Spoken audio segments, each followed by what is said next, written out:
Welcome to today's episode of CLCI Live, brought to you by the award-winning and ICF-accredited school, Certified Life Coach Institute. Sit back, relax, and enjoy today's episode.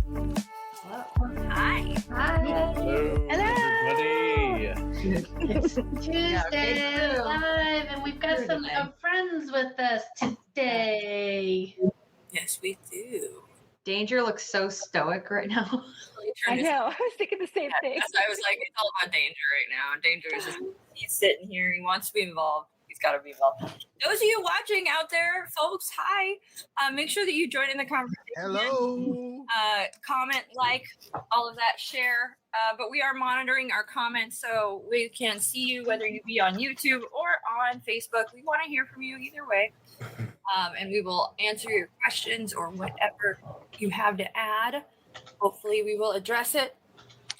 Outside of that, let's talk about our new topic this month, which is Leadership Coaching 101, which can take a lot of forms, but I think today we're gonna, what are we talking about today, folks? Huh? We are talking about Leadership 101, the coach or the leader as coach, not the coach as leader, but the leader as coach. And there's a lot of different types of leaders out there. And we're focusing on the leaders who are using coaching, coaching the subordinates or coaching the people that they work with to achieve results. And then maybe contrasting that with other types of leaders. Possibly. Possibly. Okay. Possibly. So what is that? What do we mean when we say the leader as a coach? Let's talk about that a bit, shall we? Well, we're talking about not being a dictator. Mm-hmm. I know you said, what are we talking about? But I thought, well, what are we not talking about? The leader is not a dictator. The leader is not making all the decisions all by their lonesome, never including anybody else in the process. That's a powerful tool, right? I mean, it's a powerful thing to do that as a leader. Before we move on from that, have you guys ever worked in a situation where, you know, you were being told what to do and you had no voice in it? Yeah. Yes. How did that feel? Working at this. Are we allowed to say that here? Just kidding. No names. Oh. No names. What's up, Brian? You know what? It's that thing where I think it's kind of like when we think about coaching, because we're talking about leadership, but when we think about coaching, it's the same thing that happens when you attempt to dictate your client, right? They feel like, do you hear? Hello, do you see me? Do you hear me? Am I here? Am I a part of this? So I know in situations where I've had that happen in the past, and I'll say it, I can say it because I don't name drop, but my last experience of being an employee was like that before I started my business. Before you worked for us as well. Let's just before. Yeah. Oh, for sure. Look, if anybody follows me on social media, if anybody follows me on social media, they know how I feel about CLCI. But yeah, it was that feeling of like that soul sapping feeling where you sit in your car in the morning. It's like, do I have to do this again today? And then when you get home, you sit in your car like, I'm drained. I don't want to do this again tomorrow. So I think that's the biggest thing right there. It's just, it feels like you're just going through the motions. I had that, Mike. I would actually, on my way to work, call my mom in my 40s, call my mom crying. I don't want to go in.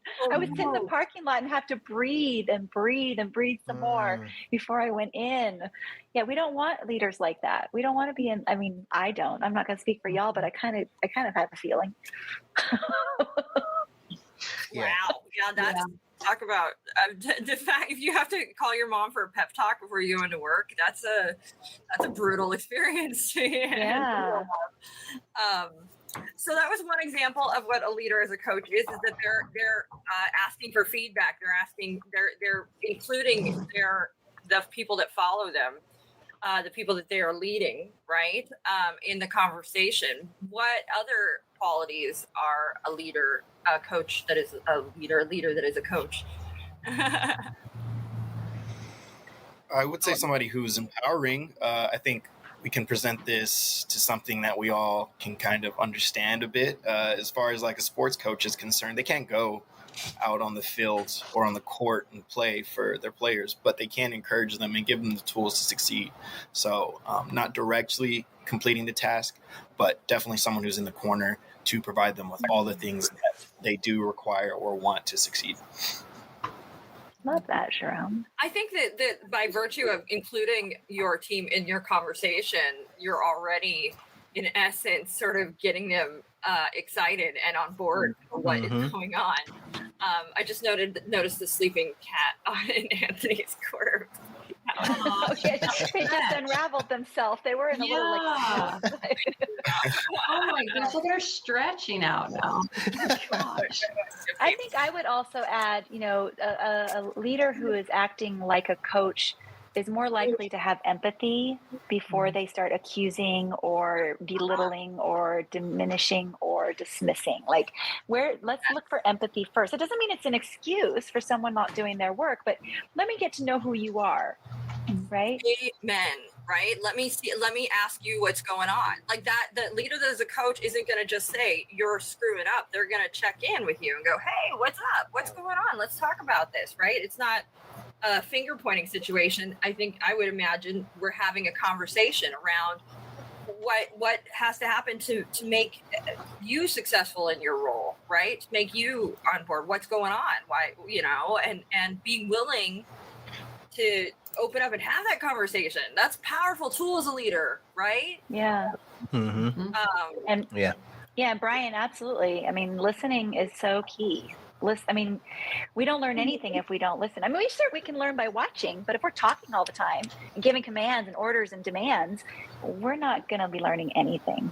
I had a boss that we did great for a very long time, but in the end, and still to this day, for reasons I don't understand, there was like a total void in communication. And I knew that there was something wrong with her, but I know there was no conversation about what's going on. I remember even getting on the phone and going, tell me what is happening. Why are you different? Why have things changed?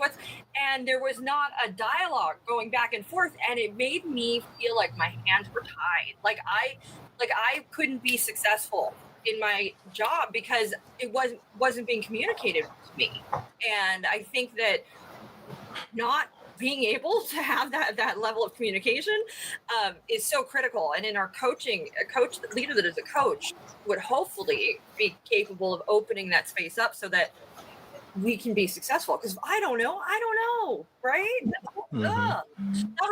Yeah. And I think that's one of the articles was talking about that was shared was talking about how many leaders, effective leaders, may not even know that they are applying coaching skills. And it made me think about Brian was talking about the coaching habit. And when you're thinking about that, it's really, and it makes me also think about something that Dan says often is it's our job to provide a safe space, but not necessarily a safe question. So an effective leader as well is knowing when it's time to ask the tough questions, right? Because I'm highlighting everybody and their skills, but if you're effective, it's not going to always be sun and butterflies. Every now and again, the most effective leader is going to be the one that asks a challenging question or does that challenging thing. That one of the things that was dropped already, self-awareness, is self-aware enough to know that, okay, I'm a person where I'm firmer and I avoid conflict, but if I'm going to be in a leading capacity, this is a time where I have to have that conflict that's going to resolve the issue that's going on with the team or whoever I'm in charge of leading. And so I think that's a wise thing as well. So asking the right questions and being open to highlighting everybody's skills and assets is great, but it's also knowing that you are the leader. You're there for a reason. I think what you just said is very powerful, but I think that you tapped into something too that I don't want to miss out on. And you said highlighting everybody's skills, and I think you said one of the and strengths. I mean, we can move on. Skills, strengths, motivations, right? Those kind of things. How does that come into play with a leader that is a coach? Is that to me or anybody else want to jump on that? Oh, it's a mic show. It's the mic show. Mic drop, mic show, mic everything.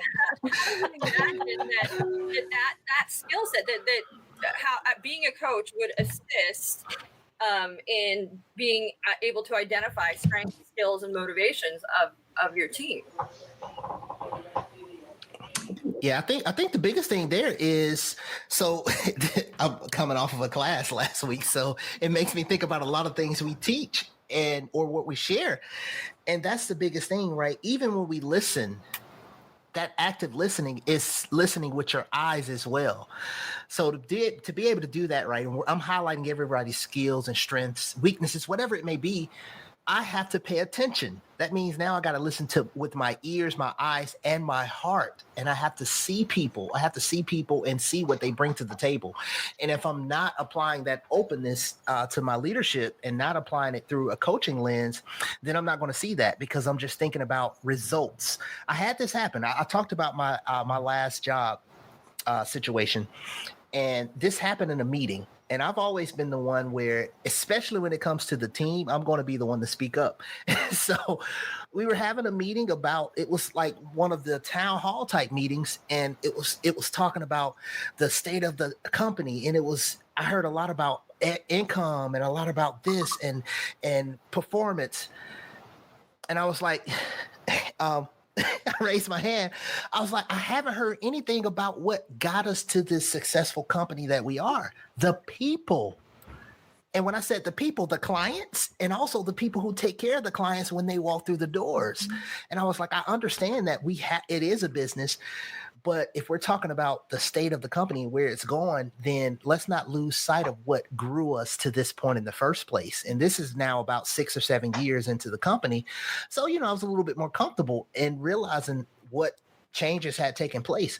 And so I think the biggest thing with that, Brooke, to answer the question directly is, in order to do that effectively, you have to hear. Yes, we talked about listening, but you have to also see people. You have to see people, and you have to almost say, okay, let me take off my leadership cap for a minute and put on my people cap, and see people for who they are.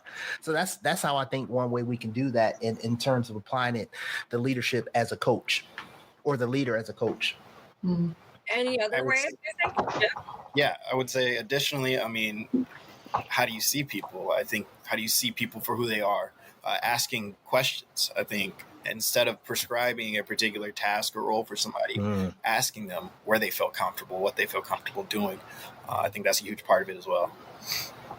Knocking out assumption. Let's not assume we know what people are thinking, where people have been, what they're experiencing, how they see the world, and that's why the questions are important and getting to know each other. But if we start to assume, I'm watching Jen, she's kind of quiet there. I could assume she's watching a video game or a movie, but she's actually embracing and enjoying all of us. Well, I don't know, but I could go and assume, or I could say, hey, Jen, how's it going? You have anything you want to add? Mm-hmm. So I think a lot of people, when they're in that leader mode, not as coach, they make a lot of assumptions, and it can be damaging assumptions. Truth, very truthful. Because a lot of times we make those assumptions based on our own experiences and biases, and that's not fair to the people that we are leading at all. So, and we talk about that in 101, and I think even in 102, but I haven't taught that one yet. But in 101, we talk about implicit and explicit biases, right? And to check yourself, like when you see that person come into your office with their sunglasses on, right? What's all that about? So really, really being willing to, it's kind of like the 3 A's. I talk about this a lot, which is like we have the awareness. Once we have the awareness, we can have the acceptance. And once we have the acceptance, we can take action, which may not be any action at all. It may just be more, and actually observing is a verb, but it may just be to pause and observe, right? Both of those are verbs and they're action, but they're kind of actionless, right? You're not actually doing anything. I love that. Yeah, it's fantastic. I also would like to, one of the things I think too is, I think as coaches that are leaders, we would ideally, in a perfect world, well, bye. Who do we lose? What happened?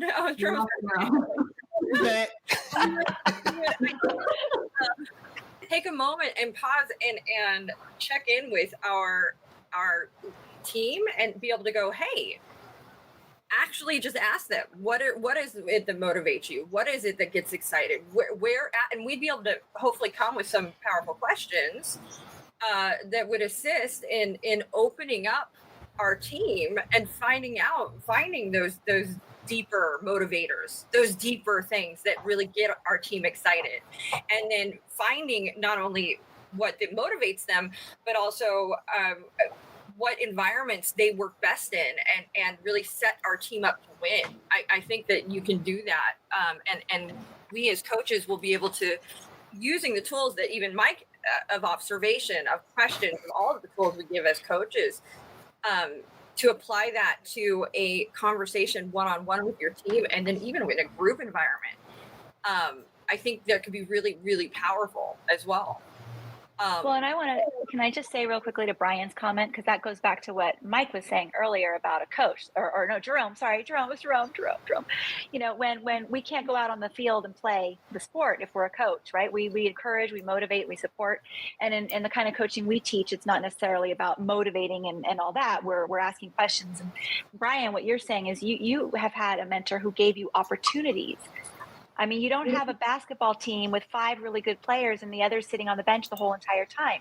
You find, you create, you make opportunities for each of those people to find their place and to practice. And yeah, you might start off awful, but if you're never given any opportunities at all, then you will always be awful, right? And so when a leader is a coach, they get to offer those opportunities for someone to then get progressively better, like Brian brought up in the chat.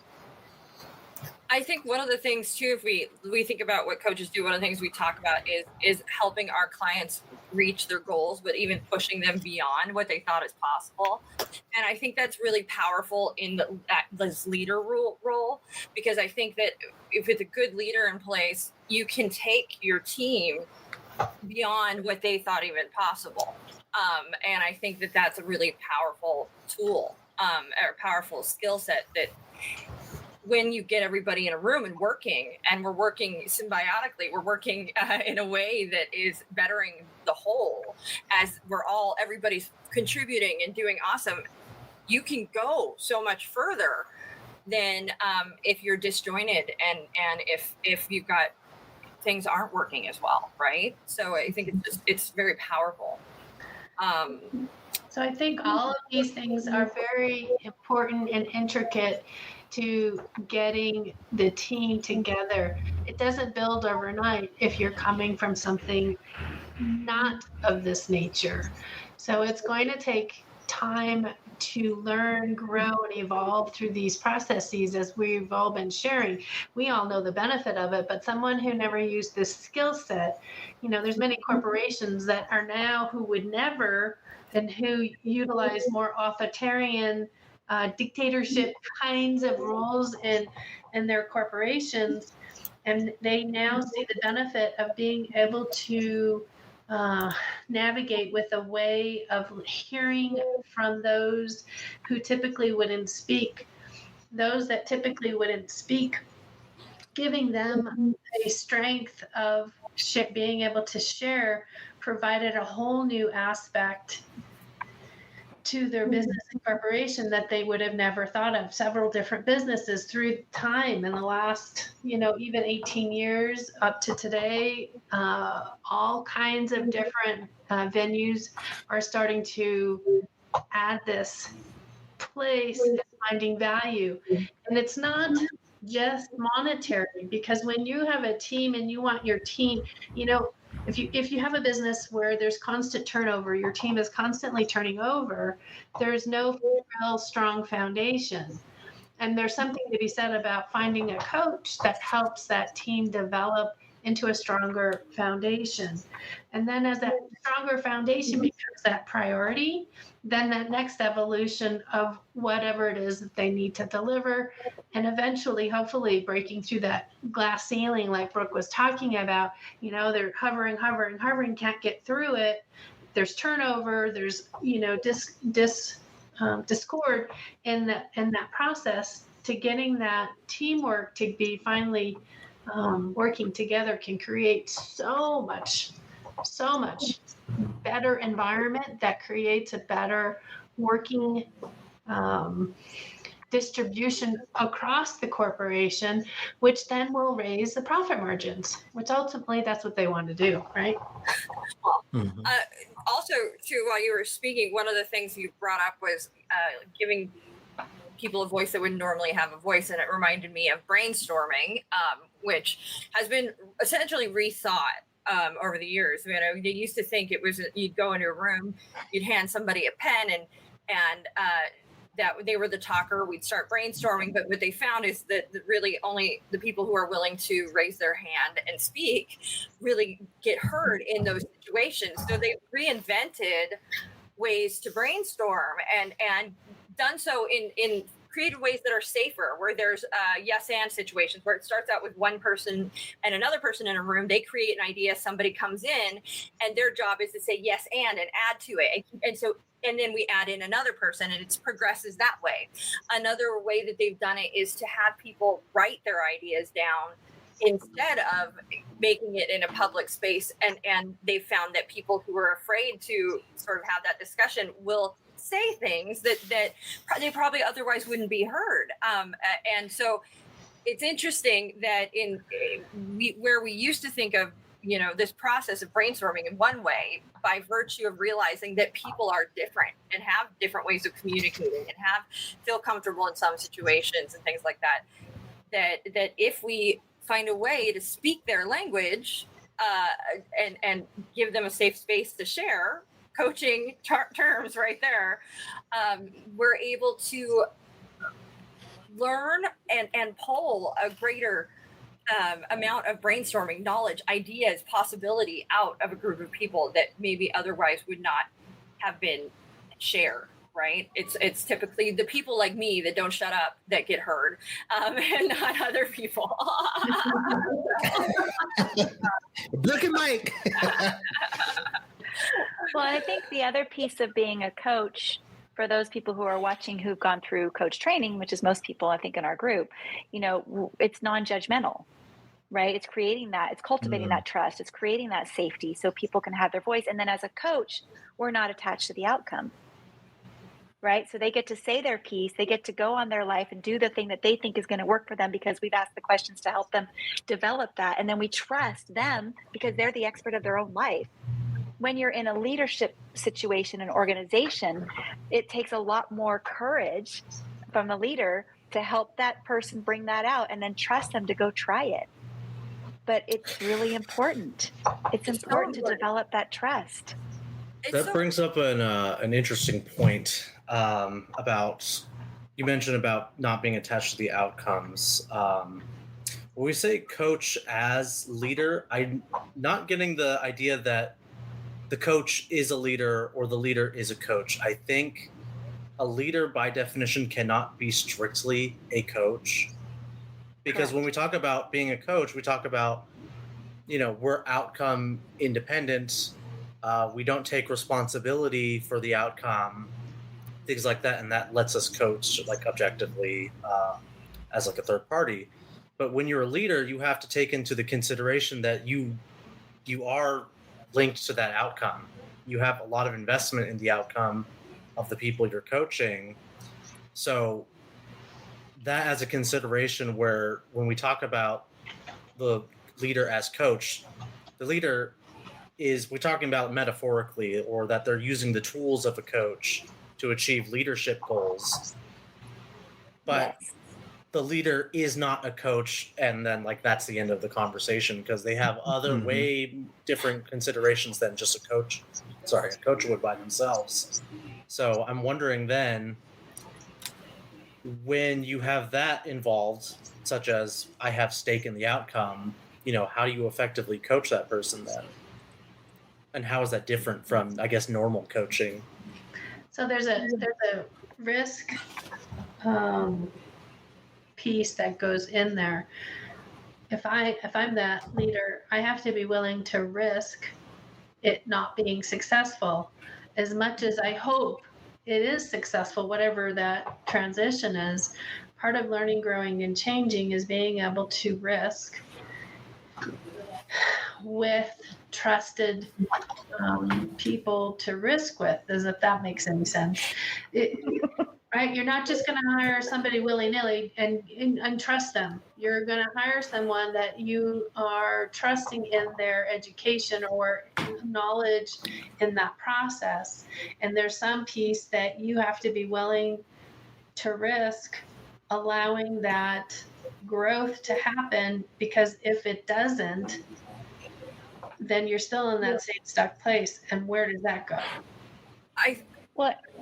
Go ahead. So okay, one thing though I'm thinking is just with that risk and everything. I think that, however, for me as a leader, if we have a goal and we set in mind, and along the way things don't go as planned, there are mishaps, there are failures, I, like a good coach, would reframe those into learning opportunities, reframe those into, okay, what is the next step, and be more capable and more equipped of keeping our eye on that end goal and rebounding in the face of failure, right? Because I know as a coach that there are other ways. There isn't a singular way. There are multiple avenues to a single final solution, essentially.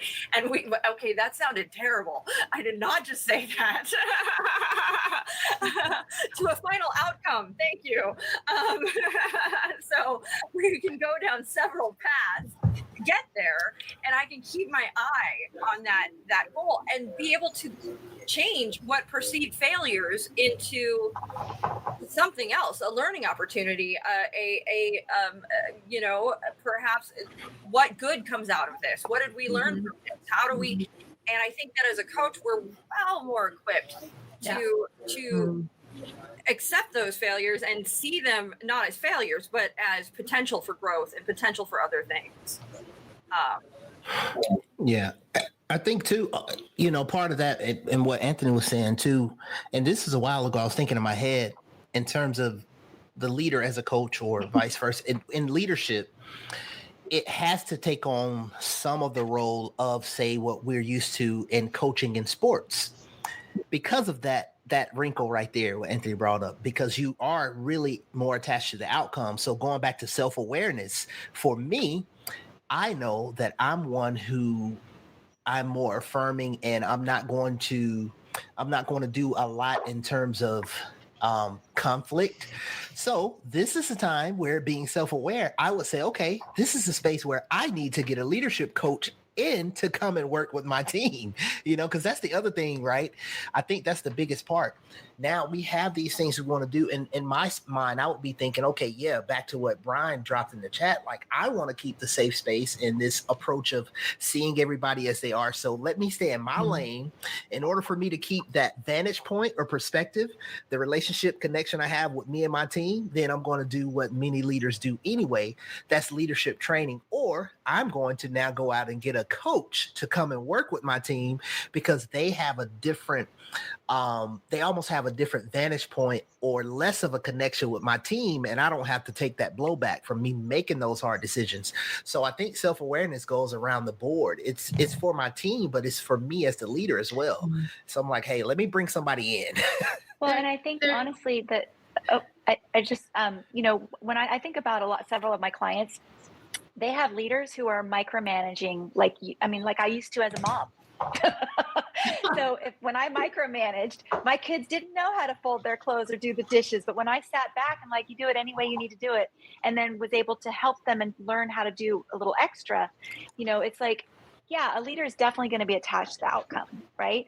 But when you have that self-awareness, when you're willing to risk and give your direct reports the space they need to learn and grow, you're going to have a more effective team, because people are all getting their voices in the room.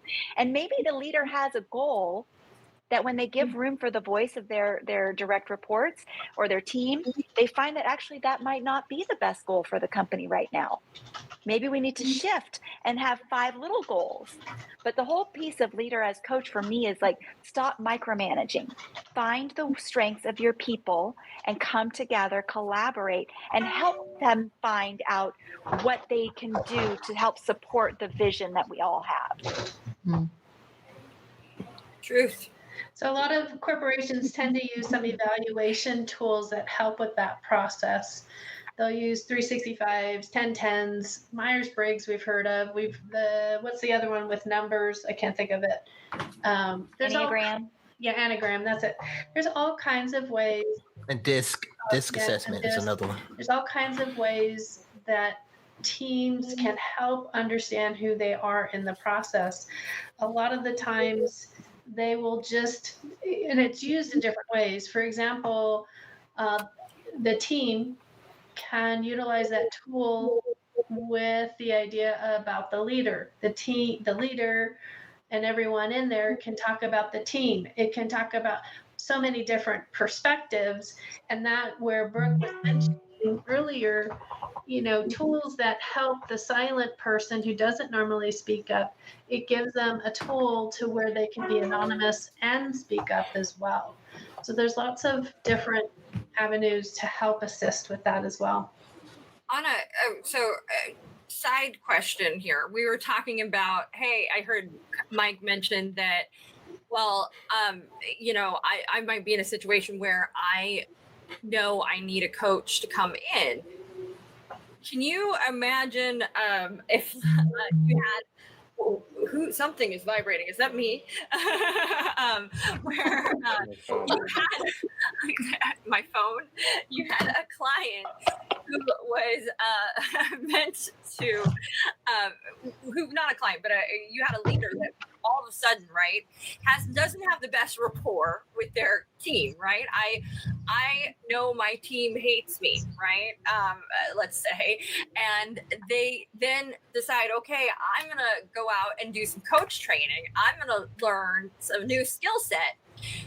How would you recommend that a leader in that situation introduce coaching tools? Because I imagine there's some serious trust deficit going on in a situation like that. So what would you say to that leader that wants to adopt this and maybe does not, or wants to adopt a coaching education, wants to learn, but isn't sure how to integrate it with their team that is already fractured?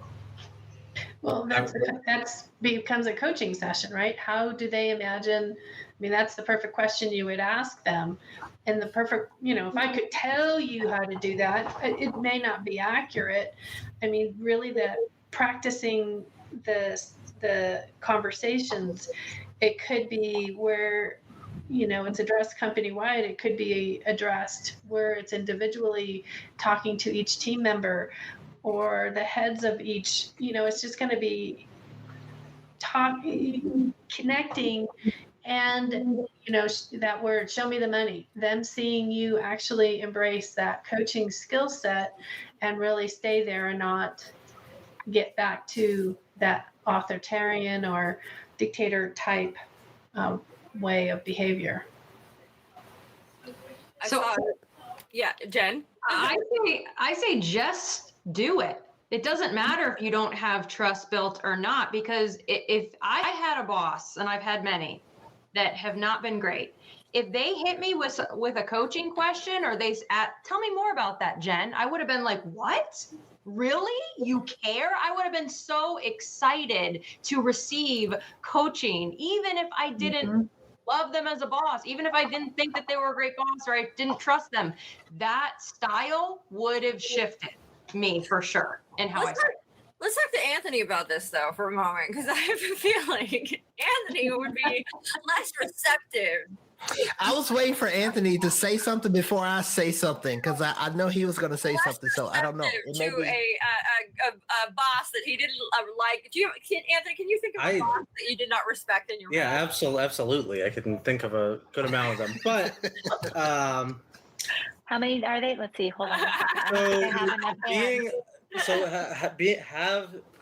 Can you imagine if one of those bosses decided to ask you, said something like, "Tell me more about that"?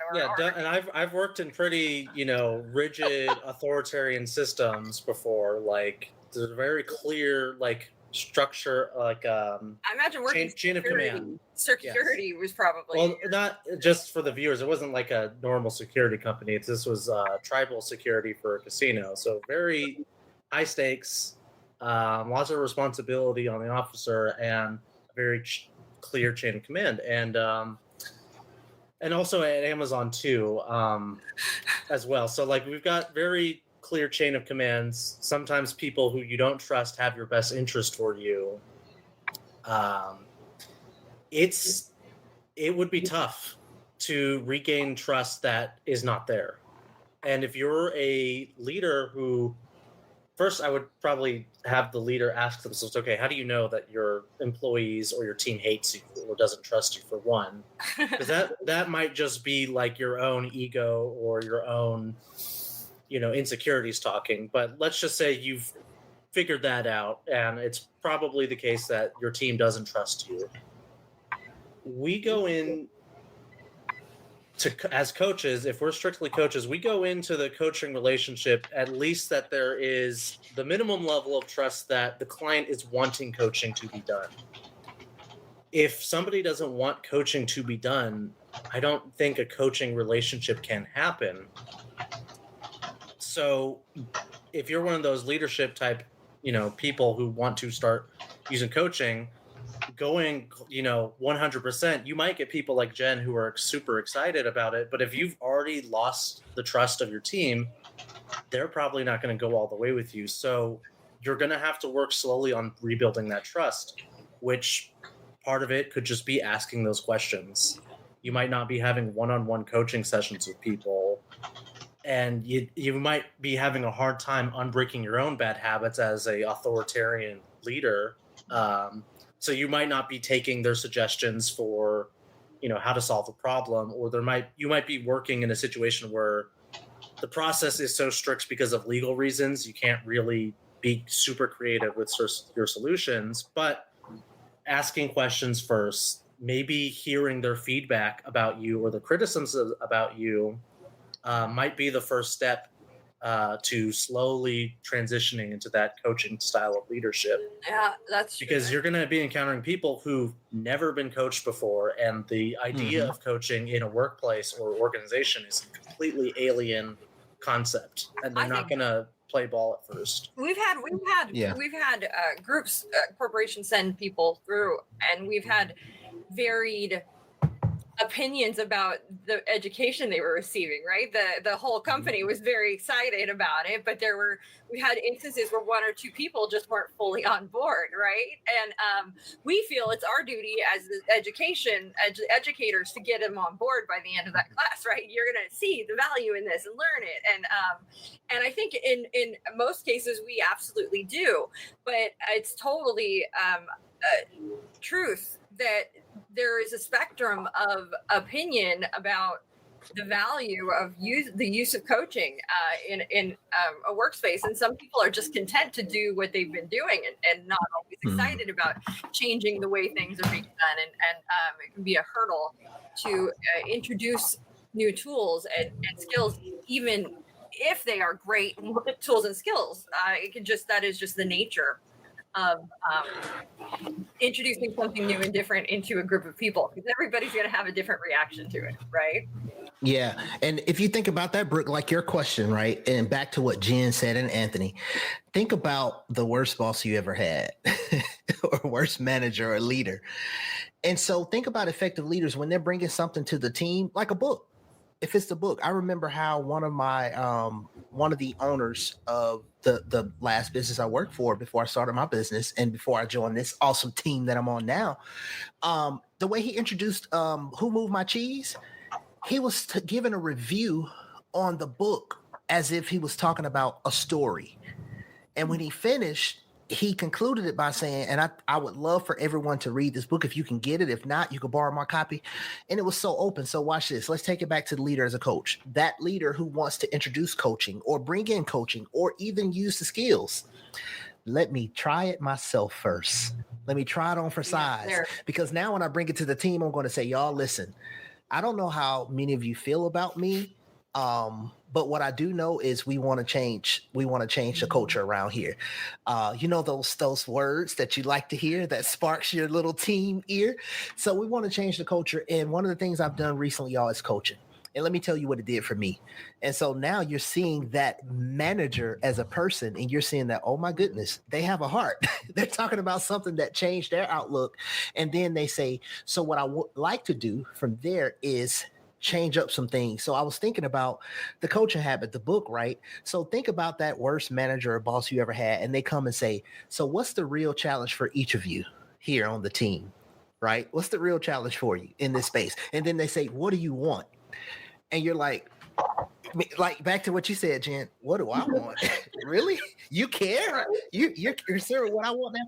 And then they say, how can I help you? But I don't think that's going to be the instant thing, like Anthony was saying, the instantaneous result. Well, remember this though, Lisa. I said after you've done it, and you're bringing it to them after a while. When you said, "Now let me tell you how it helped me." This may be a month down the line after now you've introduced this concept slowly. Because back to like what you said and what Anthony said, this can't be overnight. So it has to be baby steps of you diving in that water first. But even in that, you can shift some of the thought process of the people on the team who probably hate that strong word, but hate you the most when you just make it more about them. Coaching concept. But you can do that, but you also, I mean, you still need to cultivate trust, because I might ask you, what do you want? And what do I need to do to help you get that? But nobody's going to trust me that I'm going to follow through and do it. Or So that I sounds can like a share trick all of question. It sounds like a trick question. Oh, sorry, you can't get that here. See ya. Wouldn't want to be ya. I mean, Or they pretend I'm going to follow this skill set and I'm going to pretend, right? They don't really embody the experience. So they pretend and ask you those questions, but it's really to really tell you what they want you to do versus. It has to be the doing the do, right? We have to be demonstrating. Yeah, for sure. Doing the do first, right? We demonstrating that we as a leader are changing, making the effort, showing our capability to do things differently, and that's going to take time.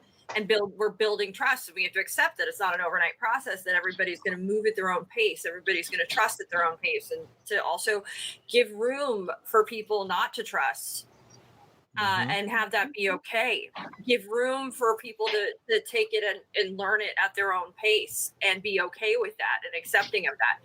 A good example of this, when Anthony came on board, he didn't know what coaching was. He was coaching with this whole thing and wasn't immediately on board. But nobody told him he had to be a coach. He had to swallow it. He had to follow everything. Yes, we gave him the education, and we ourselves demonstrate it and use it and utilize it. And I think that the Anthony of today is far different than the Anthony of who he was when he first started here when it comes to coaching. But that wasn't an overnight process for Anthony, right? But you liked Anthony from the beginning, and you still like Anthony, right? Okay, just making sure we're not throwing Anthony. I appreciate that Anthony has a different perspective, and that he came in with a different perspective and wasn't all like immediately, because it means that when the tools are embraced, and when it, for whatever reason, it means all that much more, because I know that he's the hardest sell, right? So if he's on board, you probably got something good there. And then this is the other no, go, Misha, go ahead. I want to say to anybody who's listening that may be in this leadership role, it doesn't happen overnight. We've already said that once, right? So what Mike was saying is the leader has to be willing to start changing and growing first. That's the modeling, right? Then it's going to require the leader to start listening and really leaning into what's going on, and then collaborating, co-creating. So this could be longer than a year, folks, right? But as soon as you start to make that willingness to act with intention to change the culture so that everyone gets to be part of the process, then you're going to have success down the line. But it's not going to happen just because you did one thing or two things or three things. Engagement, typically a short-term contract is 18 months. Right. That's a short-term contract. Yeah, and I was just going to say too, even in that situation, right? You think about going through that process, it'll make you a better leader on the back end, because if it's just that one person who is the hardest sell, the toughest sell, when you are committed to the change yourself first, right? I'm going to work on me first. It helps. And honestly, like back to what we said too about just the lip service leader. Guess what's going to happen? Your turnover is going to continue to go up and your retention is going to stay down or get worse. And morale is so gonna suck. it's there you go. So it's proof. It's like it's one of those things like where Brooke, like you said, show me it's proof in the pudding.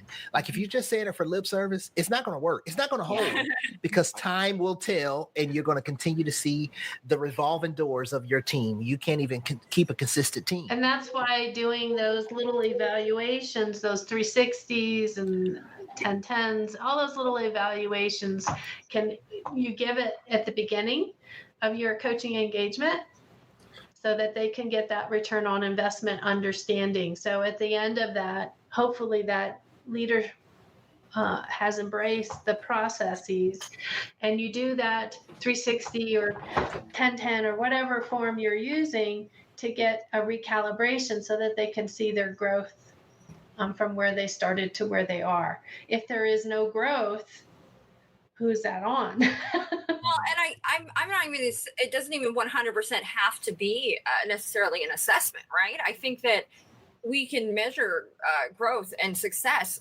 by virtue of what we're able to accomplish, by virtue of reducing friction and tension between people, by virtue of creating a workspace that is one that people enjoy being in and things are getting accomplished. And we feel like, man, I did something today at the end of the day. Instead, I was banging my head against a brick wall all day, and I had to call my mom to go in, have to call my mom for the support to go back in tomorrow. Those are measurable changes that I think we can have without an assessment necessarily. But well, no, that's still an assessment in a sense. We have to hold on. We have to hold on where we started, so that as the increments happen, the slow process happens. You don't necessarily recognize that slow process to the end result that it is from where it was. And part of what we're doing is helping them recognize that change. So even what you're saying is an assessment. There is a word that came up too that's kind of coming forward for me, and that's intention. And it reminds me of this. And I think that that's a very powerful word, not only for the leader, for the individuals on the team, and for the team as a whole. And having an intention with whatever it is we're doing, I think is a very powerful tool. And something that I think can work as an assessment, right? It's something we use in our classes. And why do we do that? Why do we have an intention in our classes? Anybody? Facilitators? CTs? Listen, because I say this often in class. Intention, it's not everything, but it's a whole lot. It's a whole lot of it. And whether you are talking about from the leader, the team, whatever, intention, it sets the foundation of what you're going to put in to a situation or to an environment and what you're going to get out. And so starting that up front, and kind of even what Lisa was saying, like when you're doing assessments and everything, that's kind of setting the intention as well. Like, where am I right now? Where do I want to be? And how are we going to measure it?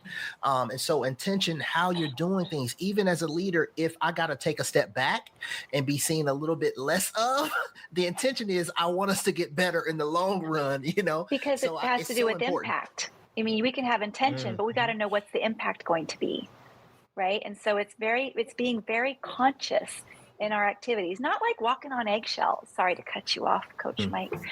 No, but good. I think we're on the same. You're not cutting me off. You're adding sauce. Ooh, adding sauce. So we're on the same page completely. I mean, intention is really critical, and you have to know the impact. You know, and then if you're a leader or you're a coach or a human, I mean, gosh, we're all humans except for those cats over there. You know, if we know the impact that's desired, then we can even set more clear intentions. Right? So kind of working backwards, right? So what is the impact that we as a team would like to have? Okay, what intentions do we need to set so that we can hope to foster those impacts, that impact? which is, what does this all remind me of? Both what Coach Mike and Misha are sharing. All coaches, everybody's a coach here. Also, what does that remind you of in a coaching session? Anybody? Setting the session Open session contract. Session contract, right? Yep. Boom. Yep. Like that. All of this, it's all beautiful coaching tools, all utilized and all applied in this space of leadership and how powerful they can be. If you're a leader and you're not coaching, what are you doing with your life? Well, and I will tell you just from some subcontracting work that I did, when a leader is willing to act as coach, you're less likely to have people who work for you not tell you what they did wrong. And there's a huge major mistake that just happened that just shut down the whole company. If you are cultivating trust, if you are creating this environment where your staff can trust you and you can authentically say, I just messed up on such and such. Okay, let's get the team on it right now so that it doesn't explode. I mean, think about the Challenger, right? Somebody went and said, we talked about this on a live, I think not too long ago, that somebody said, this is going to combust. This is not okay. But they didn't want to stop Reagan's speech. Which He actually tried to, and so what? 7 people died and exploded in air, right? So as a leader, it's important that you are willing to hear your people and not judge them, not chastise them, not belittle them for speaking truth when they've made a mistake. Because otherwise, that's all you're going to have is a lot of things under the rug, a lot of mistakes, and your company is going to collapse. True story. There's also this it's called what is it? It's another paradox. It's the paradox of expertise or something along those lines. And essentially it is that the more we know how to do something, the less ability we have to be creative in that something. So somebody who has far less knowledge of whatever it is we are doing, which might be somebody who's less of an expert, might be somebody on our team that isn't working in our, department or what have you, they are far more likely to come up with a creative solution to your problem than you, the person who's the expert and has been doing it for a really long time. And so we actually develop huge blind spots the more we know. And so that's why it becomes so beneficial to be willing to listen to everybody and also open the floor up to people who you wouldn't otherwise maybe get that opportunity. That scared me, bro. So he said open the floor up. I was like, oh wow. I don't know where my mind was. I thought about the Mr. Burns red button where you just hit a button, the floor opens up. But that reminded me, Brooke. So I was a classroom teacher. I taught Spanish and French, and there was a game that we used to play, and it was the fly swatter game. And so on the whiteboard, we had lots of different vocabulary words. It was like a maze, like what is on this board? And the 2 people in front of the room played against each other. And I would say a word and they'd have to find it. And the first person to hit it with the fly swatter won. The students behind them could totally see where the words were. But the person right there on the board was like, where under the the heck pressure, is it? Right? So they're under pressure. They're in that focus zone.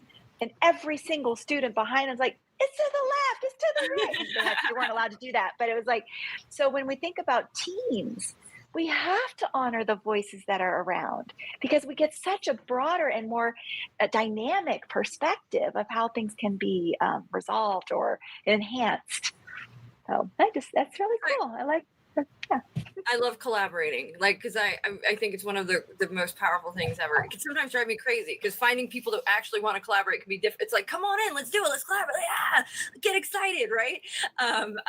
But the product is always better. Whatever you're working on, it's always better when there are more voices, more people, more. It just yes, you have to have a leader. Yes, there has to be somebody who has their eye on the end goal and will bring the voices back to that and focus it. But create the structure, right? Yes, but the more you're able to bring people in, the more rich, the more rewarding. I love everything about a collaborative process. I really, really. It makes me excited. So And I mean that's part. It's more impactful when you have collaboration, you know, because I love when Misha said like impactful and then going in reverse, setting the intention based off the impact that you want to have. And when you want to have the greatest impact, then you want to have collaboration. It's even the person who's going to say the least, figuring out how are they going to input, you know, how are they going to input into the grand scheme of things and what we want as well. And I think that's when it's fun for everybody, Right? And because that person says, you know, I didn't say much, but this was awesome. You know, And everybody I gave my 2 ownership cents. of the success. That's how I feel about tonight. I didn't say much, but this was awesome. Right. Whoa. And I was thinking the same thing, but ownership, the ownership Everybody gets means I ownership. matter. Of the success. Yeah. You get ownership of the success. And we also don't have, everybody gets ownership of the mishaps. So you're not in it alone, right? Everybody gets to come Oh, in. no, I'm not taking the blame. Everybody gets No to way. work on it. Everybody gets Credit. It's so cool. It's very powerful. I think one of the Well, and things for those people, I'm sorry, go ahead, Brooke. yeah, I was just saying one of the things I've shared with Jerome, like with when we've talked to him about how, you know, when things are going wrong or you feel stressed or overwhelmed, when you let the team know, we can pick each other up, right? We can carry each other through that and keep us going forward. Where if it's just you, one person, and you're stumbling, there's nobody there to help you out. There's nobody there to lift you up. There's nobody there to carry you through it. And the beautiful thing about having a team is it's not just you. And so embrace it, because it means that when you're not able to give 100, there's somebody there that will make up the difference for you and knows that you'll give that back when the time comes. Yeah. And it's a very beautiful and powerful thing. So A lot of companies now are starting to explore different structures instead of like that hierarchy. You know, they're looking at flat structures, they're looking at, you know, collaborative structures. And so the role of a leader really shifts. And so I think that, and just for everybody who's watching, who's been through our classes, like you have seen a great example of a team. CLCI is a phenomenal team. You don't see our staff meetings. It is collaborative. Everybody gets to check in and talk about, you know, put our input in. And then when we are coaching, like we've got the facilitator and we've got the tech and we've got people popping in from CLCI. And it's like, everybody gets to kind of have our voice as part of CLCI. And so I think this has been a wonderful conversation tonight because it really emphasized for me why I'm with CLCI. Word up. Right, Mike? Yes. You know, I just hope that those people who watch this can take this into their coaching careers and support organizations to be more like CLCI, because that was really what we're trying to say. Period. No, look, seriously. Like, no. I want to piggyback that to what Misha said. Y'all know I drop this every time after class in the chat when I say thank you to everyone. And I always say, and thank you to the team for making it easy to do what I do.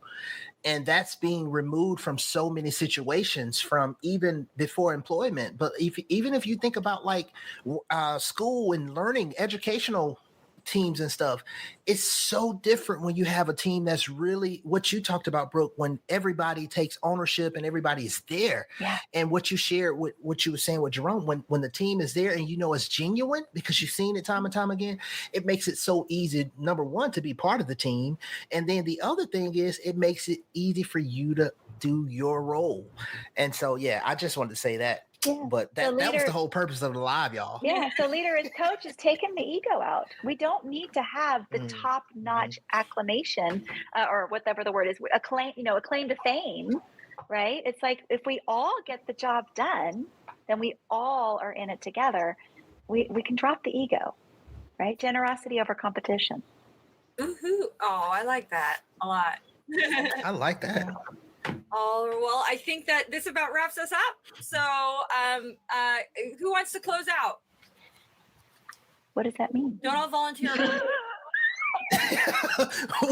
What does that mean? You may not know, but Lisa, or you may have a Jerome and Jen and Anthony and Lisa all know. And obviously I'm not volunteering. So We're going to keep it a My mind goes secret. blank at this moment. Like I blank out on what we're supposed to remind people of stuff. Look, I just know I want all y'all to make sure you like, Mhm. share, comment, subscribe on YouTube. Make sure you catch us every Tuesday, 4 p.m. Pacific, 7 p.m. Eastern time. Make sure you're here because you don't want to miss great conversations like this. What are you doing?